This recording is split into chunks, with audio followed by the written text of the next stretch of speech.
Tonight on the Fanatic Forum, I've got a whole lot of geek news, plus new comic book reviews, all kinds of fun stuff. And we're going to talk about that right after this.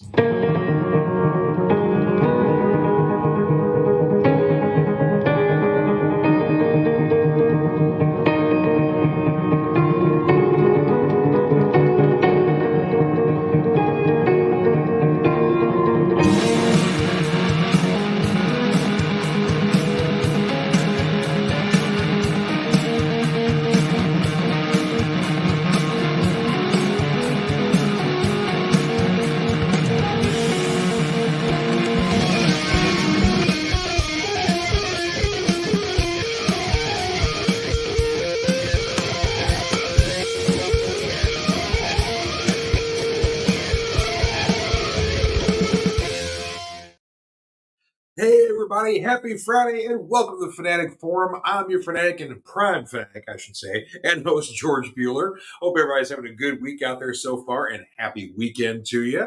Hope you got a lot of fun stuff planned here. First off, I've got to get a shout out because normally my schedule is I work on Saturdays at the shop and then I'm off on Sundays, but doing a flip flop for a very good reason. My buddy Bill Hood is getting married to his lovely fiancee Patty tomorrow afternoon. So they are getting to have a nice little ceremony. Looking forward to it. And I think I get to be MC and DJ as well. So, all right. So, yeah, we're going to have a good time there. So, congratulations to Bill and Patty out there. So, looking forward to the shindig. Anywho, like I said, got tons of geek news for you guys here. New comic book reviews, all kinds of fun stuff here. So a couple of geek news I'll share right off the top of the page here. Of course, season 2 of Invincible has finally started on Amazon. So there's only one episode right now. And apparently we're only going to get half the season. So I can't remember how many episodes they're going to give us, like 3 or 4 maybe. And then we got to wait for part 2 next year. So they are going to split it up a little bit on us.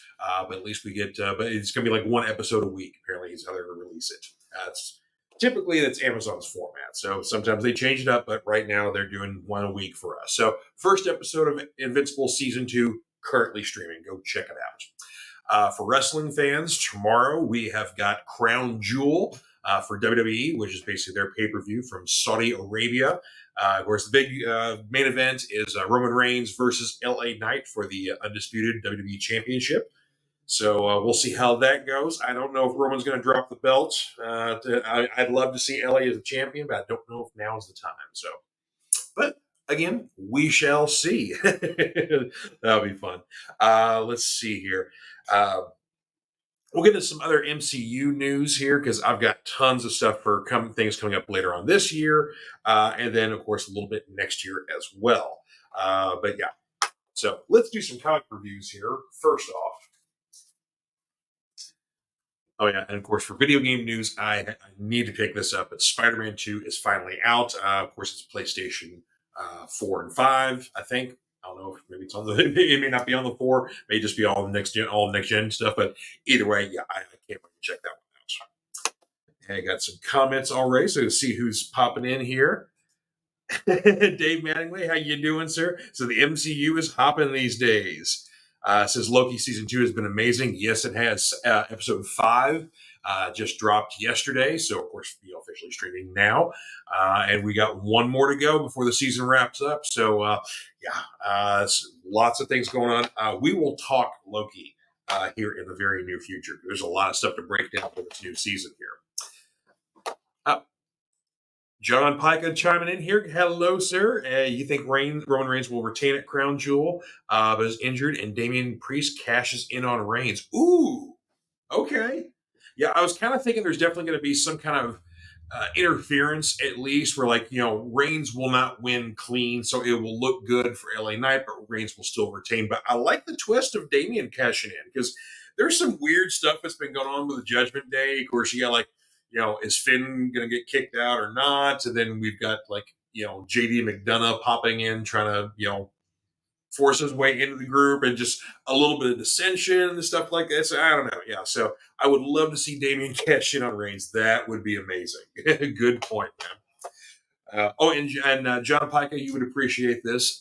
Michelle and I, my lovely wife, we took a ghost walk in Old Louisville for our wedding anniversary this past weekend. So they do historic ghost tours, and they have a couple of different ones here. But yeah, it was our guide was very good, and yeah, we had some really cool stuff here. Oh, here we go. John's saying that Judgment Day is about to expand their roster with the addition of Drew McIntyre and Logan Paul. I hope not Logan Paul, but I would be down with Drew. You know, heck, you can kick out Finn Balor and just replace him with Drew McIntyre. That's a good idea. Oh, thank you very much, Dave. Wishing me a happy anniversary. I appreciate that. All right, so I got some new Marvel stuff to talk about here. This is cool. First issue of a new storyline for Avengers is issue number 7. Twilight Dreaming is the issue number here, or the title of the storyline here. Really enjoyed Jed McKay's run on this so far. Basically, we're dealing with an Avengers kind of dealing with a last ditch effort. They're getting their butts kicked by something brand new. We already had new villains in the last storyline for the last 6 issues, and now we got something new in here where basically it's kind of everybody's getting killed off, everybody's dying, but is it all entirely real? And a villain we haven't seen in a long time, especially tangling with the Avengers, pops up in this one here. So our Earth's mightiest heroes will have a bit of trouble sleeping. Next up here, we have Ultimate Universe. Now, of course, this is part of the relaunch of the Ultimate Universe that Jonathan Hickman is doing here. This is a one-shot that's going to kind of get things kicked off for some new titles popping up next year. We've got a new Ultimate Spider-Man. We've got a new Ultimate X-Men, and then an Ultimate Black Panther is the new one. So they never really did. Black Panther was included in the Ultimates line, in the original line, but he never had his own solo titles. That's interesting. The one I'm really intrigued about is the Ultimate Spider-Man, because it's going to be dealing with a Peter Parker who will be getting his spider powers as an adult, kind of like he's getting it, sort of very later in life. So yeah, very curious to how that's going to work out. So, but yeah, more to come in 2024 for the Ultimate Universe. Lastly, for our Marvel stuff here, now this is a big one. Spider-Boy #1, basically ripped from the pages of Spider-Man. Very much like Marvel's Sentry, Spider-Boy was a character that basically everybody forgot about, including Spider-Man himself. But apparently, Riley was a longtime sidekick for Spider-Man. His powers are definitely Spider-esque, but different. He does not throw webs at all, but he's got spider speed and strength. The big difference is he's got he can, when he kind of spite when he monsters out a little bit, he actually has like fangs, so he can bite and poison people if he wants to and weaken them, sort of thing. So, but an interesting storyline here. Interesting is basically being a little different than your usual Spider-Man stuff, having a bit of a lighter feel to things. Kind of reminiscent of kind of some early Spider-Man, maybe early Miles Morales before he kind of got older and they got a little more serious. So has a little bit lighter tone, but definitely some interesting stuff. There's more of his origin that was in the Mark Bagley and Dan Slott Spider-Man title. So they had like a 3-issue run, kind of give you a little bit more of his origin. So if you need some more info about that, but I sort of liked it. It was okay. But yeah, I'm at least intrigued by the character and what more they're going to do with this one. It's not identifying you, Facebook user, but howdy, and howdy to you. Good to see you. And John Pica popped up, says, haven't read Avengers #7 yet, but you know that Nightmare was a major part of No Way Home storyline. Yes, he was. I don't think this is so much, going to be a No Way Home as sort of thing here, but yeah, definitely Nightmare is involved in this. So good to see him back. Always like him. One for DC. Definitely want to comment on this one here. Batman, Catwoman, The Gotham War, Scorched Earth. This is basically the conclusion of the storyline and kind of new kickoff point for Batman and kind of a new status quo for him. Major shakeups in this book. I was not expecting a lot of the things that happen in here. We had one almost death, one definite death, and then one kind of mystery. You know, are they not? Sort of intrigue there.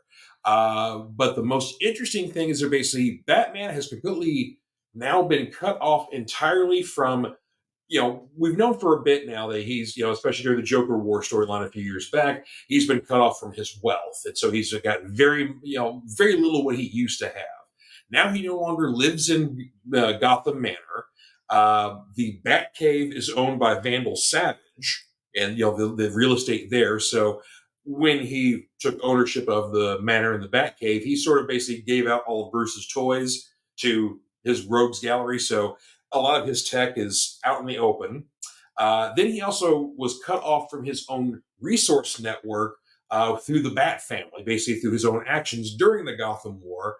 All well, his body's breaking down. He's still dealing with a new robotic hand, and his mind is getting a little frayed from his own mental fail-safes he's put in here. So I'm very intrigued about issue of 138 of Batman. That's maybe the next one coming.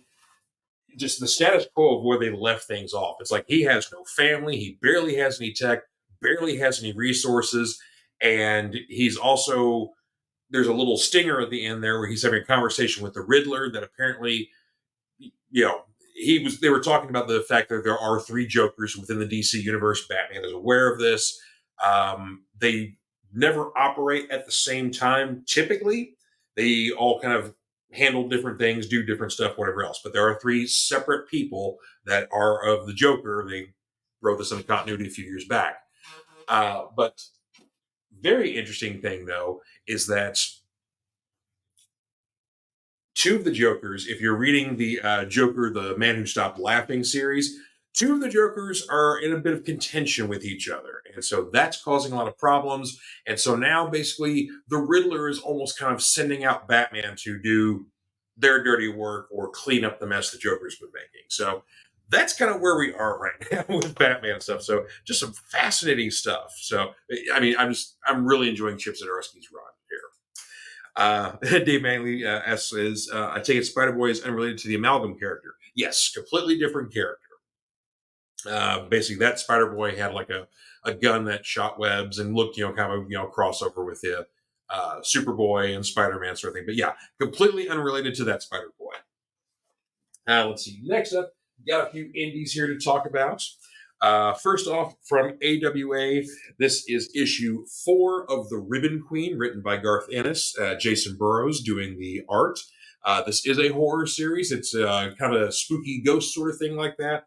A lot of gore in here, but also you get a great mystery. It's definitely a whodunit, and then you kind of also a bit of how they did it and who is helping them do it, sort of thing. But we're dealing with essentially corrupt cops who have essentially their own sex trafficking ring they have started where they kidnap girls and make them do things, and people pay them, all that sort of evil stuff. There is one cop who's trying to uncover all the corruption that the bad cops are doing. They're making things tough for her. But one of the girls in particular has basically fallen under the influence of this mysterious Ribbon Queen, who is some sort of, at this point, natural force. I don't know. But they're all about revenge for basically violence against women, and it is in terrible form. Yeah. If some of the gore on the front cover is a little bit of indication, yeah, the revenge is met with very grisly means. A couple from Dark Horse here. One new and one a second issue here, but new one here. This is Canary from Scott Snyder and Dan Panosian. This is a Western whodunit. A lot of fun. Really enjoyed this one here. Canary is the name of the town. It takes place kind of in the late I think it was like 1891, near Utah. But yeah, Canary is the name of the town where the murder happens. A school teacher is murdered basically in front of her classroom, and it was done by a person who basically the townspeople claim is more monster than man. But also the town sheriff that basically is hunting this particular criminal down has a bit of a past with him too. So yeah, very intriguing. Dan Panosian's art is beautiful. This is like, it's like if they turned Red Dead Redemption into a comic book. But yeah, just great Western scenery. But yeah, it's a whodunit mystery. But yeah, just very cool. Love that one. We haven't got a good Western comic book in a long time. So thank you, Scott Snyder and Dan Panosian. Another one from Dark Horse Comics. This is Colin Bunn's new one, The Midnight Show. This is issue 2 that just came out this week. Talked about this one last month when it came out. Basically, this was a long-lost, cursed movie called The God of Monsters. Basically, pretty much think if like Lon Chaney was also a director and decided that he was going to do like the ultimate monster movie, all the bad monsters, that he's created over the years, Dracula, Frankenstein, the Mummy, the Wolfman, the creature from the Black Lagoon, all those kind of monsters, basically having kind of like a battle royale to see who's the greatest of them all, sort of thing. But this movie was never finished. It was considered cursed. Well, apparently the movie was unearthed, played for an audience, and as the movie starts playing, reality and fiction start blending, and basically the monsters are now attacking the filmgoers, the townspeople, all sorts of things like that. So Dracula has a big part in this particular issue, but who also comes in as a bit of a helpful force, helpful in quotations, would be our cover boy here, Mr. Frankenstein's monster. So yeah, and an interesting take on him as well. So kind of you get a little bit of different tweaks on the classic Universal monsters because they didn't have the rights to them. But yeah, some interesting tweaks on those. But yeah, very cool sort of thing. Very fun ending. So I really like this. This is tailor-made for a movie, honestly, to have, like a movie basically come to life and all the Universal monsters are attacking basically this small town. I think it takes place in Ohio or something like that. But yeah, interesting stuff though. I'm really enjoying the series so far, so I'm going to keep it going. Last but not least, this is a new one from Vault, brought to us by Christopher Yost and Rodriguez is the last name. I can't place who was the first name. Anyway, this is Unnatural Order. Best way I can describe this is by reading the synopsis, because this is a really cool book here. After the fall of the Britons and the Roman invasion of Hiberia, the captive, known only as the Druid, is released, sending a darkness across the world, an age of horrors and fire and entrails. As the innocent burn in the wicker fields, those who would resist learn of the existence of a man who even the Druid fears. For it is this prisoner, a soldier from a different time, who alone knows the Druid's secret, that this is not how the world is supposed to be. So this is definitely a high fantasy book here. Great art, but the twist at the end, when you find out who the prisoner is and why the world isn't the way it is, just adds a great new level to it. If your local comic shop does have these, Vault is doing something new where they're basically offering number ones for $1. So if you can pick this up from your local comic shop, even though it has a price tag on the back of $5, this rings up for $1. So there you go. You get a brand new book for $1. Of course, Christopher Yost fans should be familiar to X-Men fans, because he had a great run in the early 2000s on that book for a while. And of course, new X-Men as well. So yeah, highly recommend all that stuff. So got some really good books this week here. And I kind of thought it was going to be a light week for me because last week was huge. I had like 25 books, and this week I had only about 10. But that's because I had to pick up a couple extras that I didn't expect. So yeah, so some good stuff. So definitely check out your local comic shop for those and a whole lot more. So we are going to take a short break for our sponsor, Comic Books for Kids. When we come back, we got some geek news to talk about. We'll be back in a bit. Comic Books for Kids provides comic books to kids in hospitals and cancer centers across the U.S. It's a place where we can all work together to make sure every child has a comic book. 100% of all proceeds go towards the kids. It's about making a difference, and while they're in the hospital, allowing them to fly like a superhero, battle dragons, or rescue teddy bears. We are in every state in the country and now support over 160 hospitals. Every month, we add more. Visit cb4k.org. And we are back. All right. So, of course, top of the show, we were talking a little bit about Invincible Season 2. Crown Jewel is tomorrow. That's streaming on Peacock live. So you can check that out. I think it starts at, I think the pre-show starts at 1 o'clock and show itself may start at 3. So you double check Peacock on that one there. But it's going to be in the afternoon because it is live from Saudi Arabia. Don't really have too much new DC stuff to report because basically with the actor strike still going on, they can't do any new filming for Superman Legacy. Now, of course, they can continue writing if they weren't doing any, script, tweaking or whatever, revisions, anything along those lines. But as of right now, there's no new filming going on. So that's really our last effort for DC for this year is Aquaman: The Lost Kingdom coming out December 22nd. Which the trailer for that looks cool. I'm going to check it out. But yeah, DC has had so many hits this year, not in a good way. Of course, the Batman was last year. That was excellent, but they basically have had 3 duds in a row with Black Adam, The Flash, and Blue Beetle, even though Blue Beetle was well received by viewers and by fans, and people really enjoyed it, but it didn't do very well in theaters because, it's a newer character for some people, or just a character that was just completely unfamiliar to others. And I don't know, maybe it's a little bit of fatigue.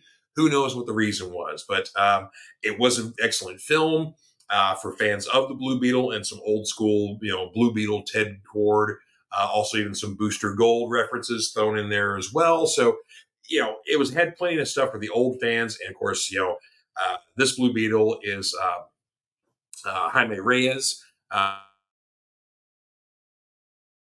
So newer Beetle, who's basically, he's been around since, Infinite Crisis. So that was, I think, early 2000s there, late 90s, early 2000s, I believe. So he's been around for a while, but he hasn't really been, outside of the cartoons, hasn't really been used too much. So it's nice to have, finally get him in the MCU or in the DC universe.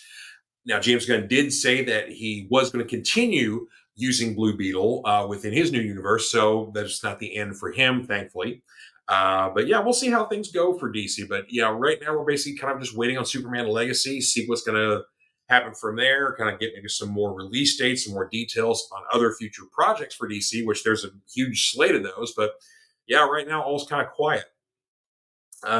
If you guys didn't hear, Disney Plus announced that December 1st, they're going to have the new Indiana Jones film, The Dial of Destiny, that's going to be streaming on there. So I would assume it's probably going to be available on Blu-ray and whatnot before then. But yeah, finally streaming on Disney December 1st. Now, on to our Marvel stuff here. So after the writer strike wrapped up, first news we got was on Daredevil Born Again. Because basically Disney was uncomfortable with how progress was going on the show. They just did not like what they saw pretty much. Initially, the show was slated for a 24-episode season, was going to be, while it's going to have Daredevil, lots of action, and that sort of thing, it was definitely going to be more of a legal drama trying to fit into a different genre because obviously that works for Daredevil. But definitely going to be do more of a legal drama, less comedic than She-Hulk. So this will be more kind of, I guess, like the LA Law, sort of thing like that, or I don't know, other legal shows, Law and Order, something like that. But the main thing was that the directors and the showrunner were all fired for Daredevil. So basically, what we've got is an entirely new showrunner. Which I have that news here, but I lost it on here. Anyway, but yeah, an entirely new showrunner. But fortunately, he worked on Punisher for Netflix, so that's promising there. And then a new pair of directors, Justin Benson and Aaron Moorhead. They both previously worked on season 1 of Loki, so also good news there. The plan is basically that they're going to use some of the existing footage they've already shot for the series, and then also do some new stuff to reincorporate their new ideas and new direction for the show. So what does that mean? We don't know at this point because we really didn't get too much of a glimpse of what the show already was going to be before these changes. But other than that, 2024 may not be the target date for Daredevil Born Again anymore, thanks to the strikes and now these major changes to the show itself.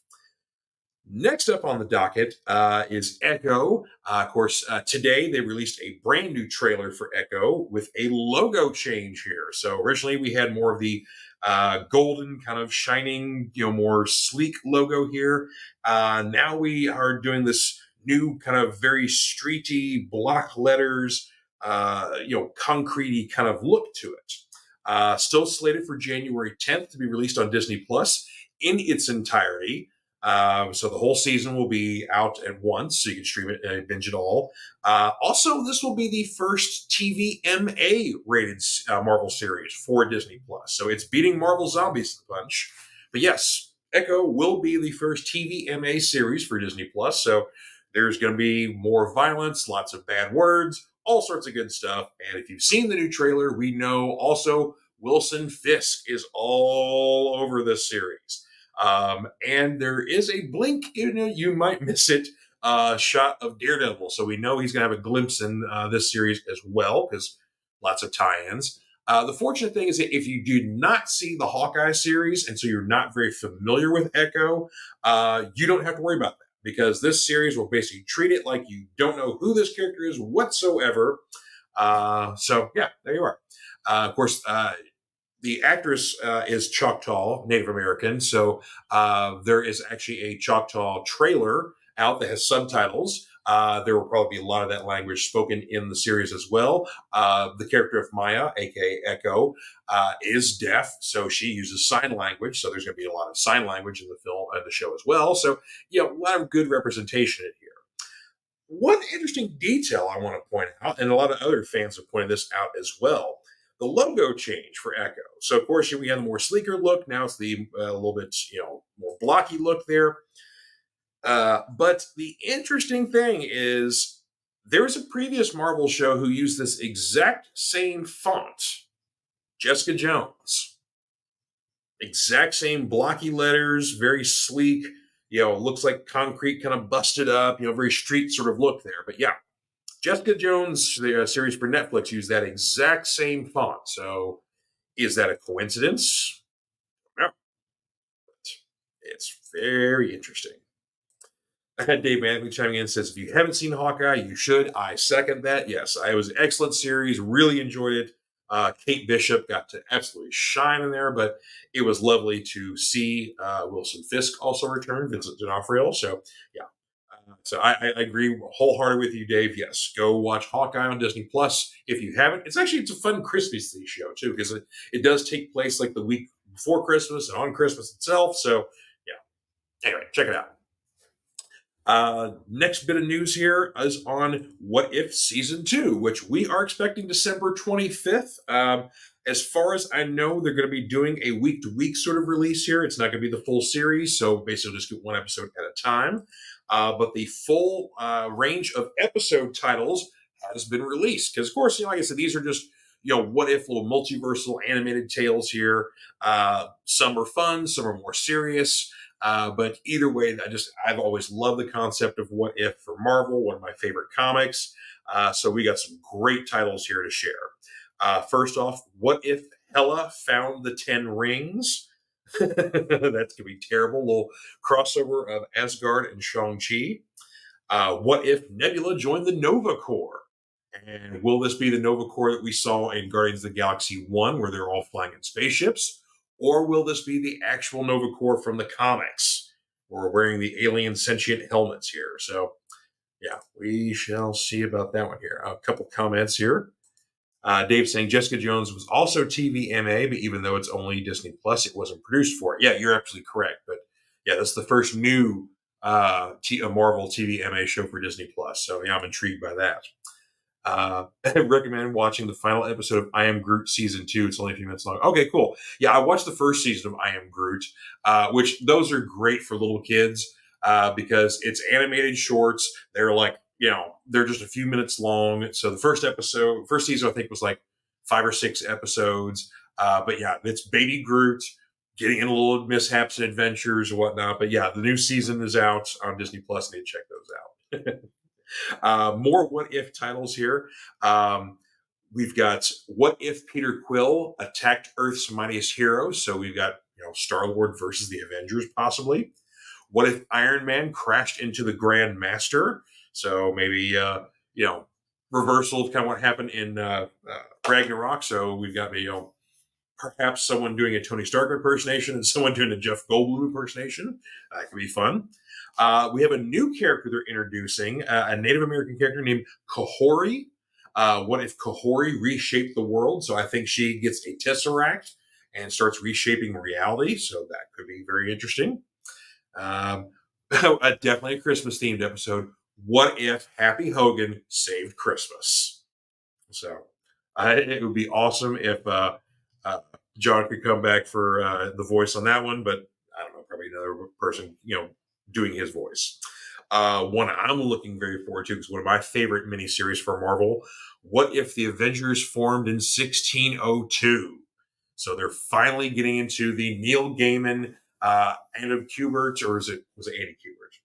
It was Andy Kubert. But the 1602 realm was basically like Victorian age Marvel stuff. So you had like the Fantastic Four, you had Spider-Man, some iterations of the X-Men, a few of the Avengers in there, but it's literally kind of like retooling these heroes and some villains as well into this, age of 1602. So very excited about that episode. Looking forward to that one when it comes out. Ryan Permisson's popping in saying, Happy Godzilla Day. Yes, indeed. Happy Godzilla Day. Favorite kaiju movie? Go. You know what? I'm a big fan of the more recent MonsterVerse stuff, the Monarch stuff. And King of the Monsters was awesome. Love that one.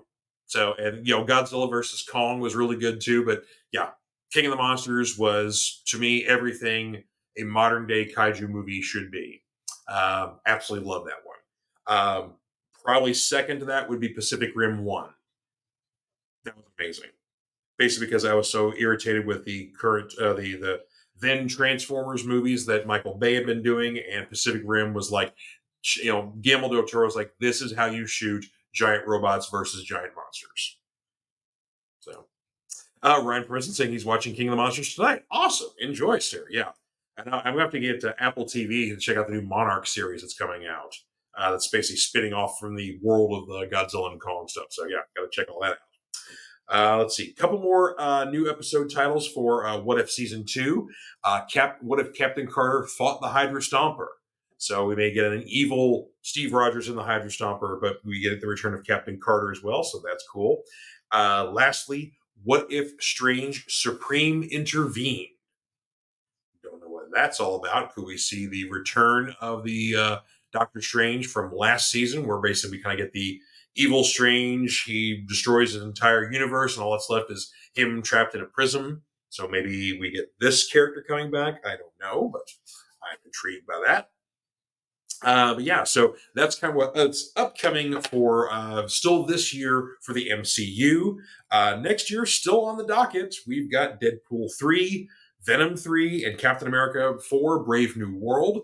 So as of right now, those haven't been canceled. Those dates haven't been moved too terribly much, but I'm sure they're probably going to get pushed back. But again, hopefully the strike will get resolved. It kind of seems like in the news that we might be getting close to the end for the SAG strike. So hopefully we can get back to work. I'm sure a lot of people would want to do that. Let's see. Ryan's asking, rumor is Sting's final match is Sting versus Flair. Should that happen? In my opinion, no. Absolutely not. Do I have a problem with Flair being in Sting's corner for the time being in AEW, and then, basically doing, something within his final match? Absolutely. Should he wrestle? No. Will, if that does happen, though, because I got a feeling it's going to, but, Flair's essentially had now 3 retirement matches, because he had, the famous one with him and Shawn Michaels at WrestleMania. Then he had the Flair's last match, retirement match, where basically everything was purple and all that stuff. And then he basically did kind of like a tag match in Puerto Rico that was almost kind of this very similar thing. So yeah, I agree, Ryan. Flair is way too old to be wrestling. He is in his 80s. So yeah, I would if you wind the clock back, sure. But in this case, this day and age, right now, no. I would like to see Sting wrestle somebody that is kind of, you know, similar in age, but still on his level of athleticism, or can maybe even carry the match a little bit more. So Sting doesn't take all the bumps. But no, I do not want to see him wrestle 80 something Ric Flair in his final match. You know, Muda got some great, respect when he had his retirement tour, and he got to wrestle Sting a couple times during that, or wrestle with Sting. But he had his final match in Japan, and it was a very respectful sort of, thing. And I want respect for Sting. He deserves it. He's had a fantastic career. No, I do not want to see him wrestle Ric Flair in March. Please God, no. Lastly, here, one big story that I wanted to talk about. This has been reported. Initially, it was reported in Variety. Much larger piece was done, and then it was been kind of reported on by others. I read it through GQ, through an article through them, but.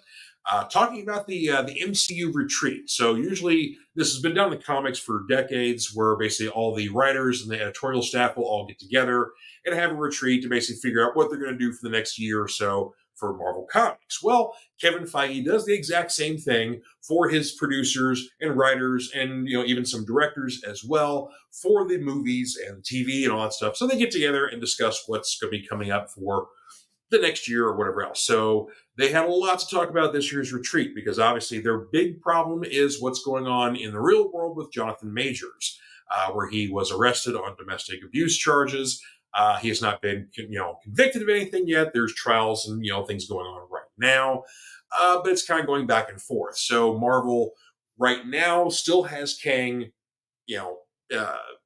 as their main villain. Jonathan Majors still has the role. He has not been released from that yet, but they're basically watching this very carefully.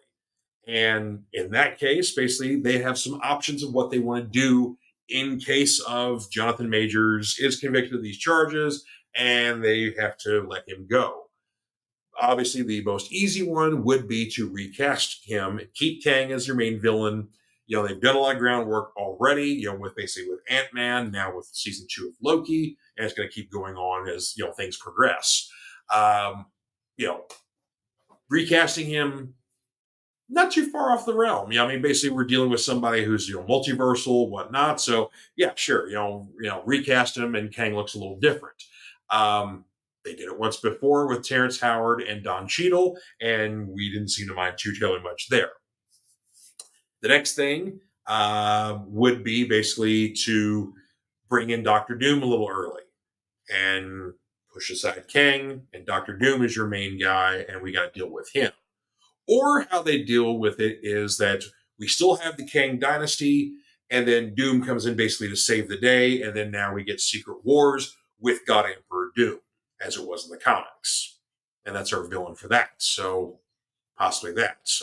I don't hate that idea.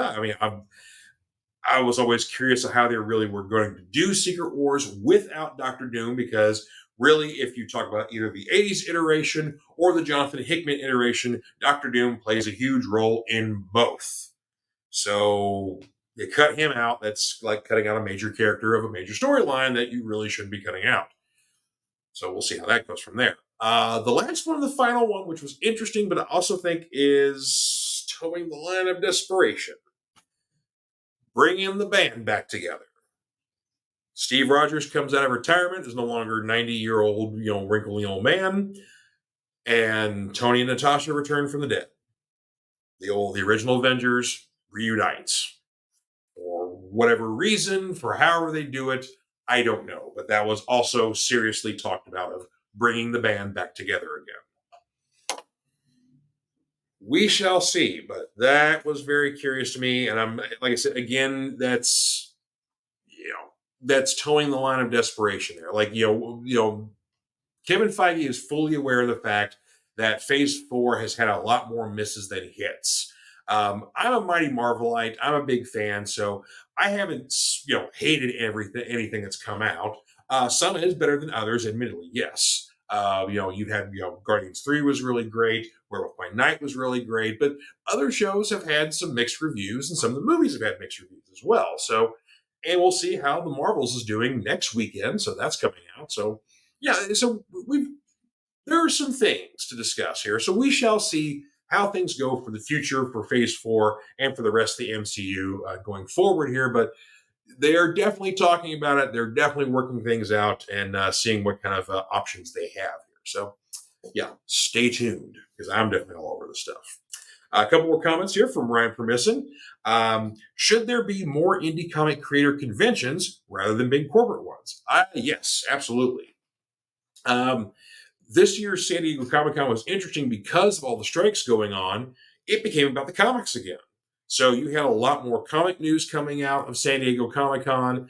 Artists and writers got a lot more love at the show than basically people sitting in line waiting for panels, sort of things like that. The vendors were a lot happier because people were spending money on that sort of thing and a lot less on actors. So yeah, I'm always a fan of the smaller cons anyway. And if some companies, some maybe independent comic companies would get behind some conventions perhaps and bring some of their staff that or people who've created books for them.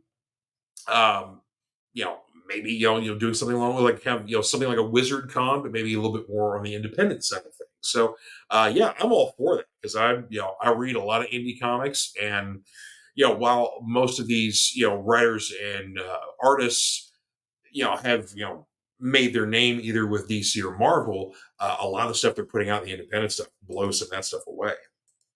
Ryan says a rumor has it that more game developers or VFX artists are forming unions because of all the strikes. Should comic book writers and artists do the same? Basically, there are other institutions out because you've got like the Comic Book Legal Defense Fund that helps with comic book creators who are basically trying to sue for rights or whatever else. Marvel and DC, basically, you're working for a corporate entity. So if you go in there with the Todd McFarlane approach of like, yay, I get to draw Spider-Man and that's going to be awesome. I love Spider-Man as a kid. And then you basically come up with a crappy contract and don't make as much money as you should, but Marvel's making it hand over fist over your work. And then you go and form a little group called Image Comics, so basically so you don't have to do this stuff again. Know that when you work for Marvel and DC, you're working for Marvel and DC. Your blood, sweat, and tears is going into their products, their properties, so you don't anything that you've made. Hopefully, you will get some nods in the credits for the movies and TV shows that are based off your work, but that's how that goes from there. Now, going into independence on the other thing, it's a completely different world. Image is completely a pay-for-play company, so basically, a creator says, hey, I want to do this book, I got this idea, and you print it. And that's exactly what happens. Dark Horse works a little differently. Like Dark Horse, IDW, and I'm trying to think who else. Maybe Boom Studios kind of operates a little closer to a Marvel DC sort of thing like that, where they do contracts over different series and things like that. But a lot of the other independent creators basically, actually, all the independent creators, essentially, when you're creating something for Image, for Boom, for IDW, unless you're doing a licensed property already, that's yours. So you own that, you make the money off of that, you get all the praise off of that. When it comes time for movie and TV rights, they're talking to you, not the company. So, a union could be helpful, but at the same time, if you're working in the independent stuff, you really do kind of represent yourself.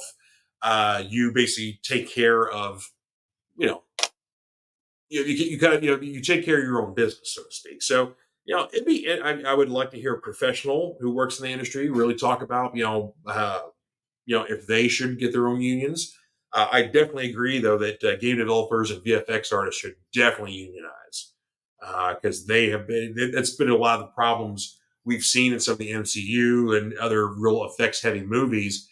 People have been kind of, complaining about, crappy CGI, is because these folks are getting overworked, they're understaffed, and not as much time and effort they're being rushed basically. So, movies that came out 10 years ago have better CG than movies that are coming out now, and it's literally because of that. they're being rushed, they're understaffed, and overworked. Next up, Ryan's got, seems like there's MCU fatigue. They should take a long break and adapt other comic book properties and give them a shot. I think, yeah, maybe the MCU should tone things down a little bit because there is some MCU fatigue, but also the same thing too. It's like we didn't have near as much fatigue when the movies were really good. When they're not as good, or we don't enjoy the series as much, we don't enjoy the character as much, or it kind of gets mixed reviews. They're like, yeah, I'm kind of tired of this stuff. But when we're loving it, nobody's complaining. So we'll see. But there's tons of other independent comics that are getting adapted either into movies or TV shows. They're not coming out right now because of all the strikes that have been going on. So everybody's thing is on delay. But I know we're going to see Something is Killing the Children television show. Night of the Ghoul, which came out for Dark Horse last year. Absolutely loved that miniseries. That's getting adapted into from Warner Brothers into a film. So there's a couple of projects that I know of. I'm sure there's tons of other independent things coming out. I'm shocked that they haven't started, that no one's grabbed Radiant Black yet. If you being a Power Rangers fan, Ryan, if you have not checked out Radiant Black, highly recommend doing so because it's basically superpowers, from space, young people, suits that are very reminiscent of Power Ranger suits. Yeah. Good question. Where is the Old Guard to?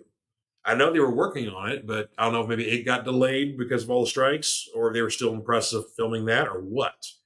So now they did a sequel series in the comics for the Old Guard, but it was more kind of like getting into some of the other Immortals, their stories, their histories, and whatever else. So it wasn't. I think the sequel that they're going to do for Netflix is more a direct sequel with the characters they introduced in the first one, kind of their further exploits, sort of thing like that. I don't think it's going to be an adaptation of the sequel comic because, again, like I said, that was more kind of a history of the characters, where they came from, sort of thing like that. So we get each issues were in different time periods depending on which character we're talking about. So wasn't as good as the original series comic wise. So like I said, it wasn't as cohesive of a story as the original Old Guard, but yeah, I'd like to see the sequel because I enjoy the movie. So we'll check it out whenever it happens to be. So well, that's all I've got for you guys this week here. So like I said, a lot of geek news here, a lot of MCU stuff. Of course, like I said, everything's in a waiting game right now. Where the writers are back to work somewhat, basically reality shows,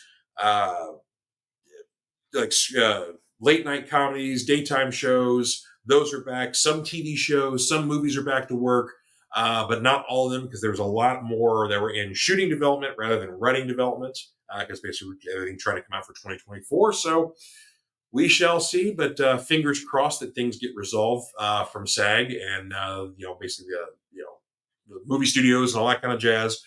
Hopefully that gets resolved. Hopefully before the holidays because I think things could be wrapping up. I think before the end of November. So basically, there's kind of a deadline coming up because there was basically a big holiday break, and then basically won't do anything else until 2024 if things don't get resolved in this time period. So again, fingers crossed, everything gets resolved, people get back to work, and people get paid the way they're supposed to be, and we get our movies and TV and all that good stuff. Because if not, you guys are going to have to look at me a lot more, and we're going to have to find other things to talk about. So anyway, so you guys have yourselves a good one. Enjoy your weekend out there. Hopefully you find some good, fun things to do. Again, want to give a shout out to the future Bill and Patty Hood. Congratulations to them. I'll be attending their wedding tomorrow, so looking forward to that. So you all have yourselves a wonderful week, and we will see you all next time on the Fanatic Forum. Take care.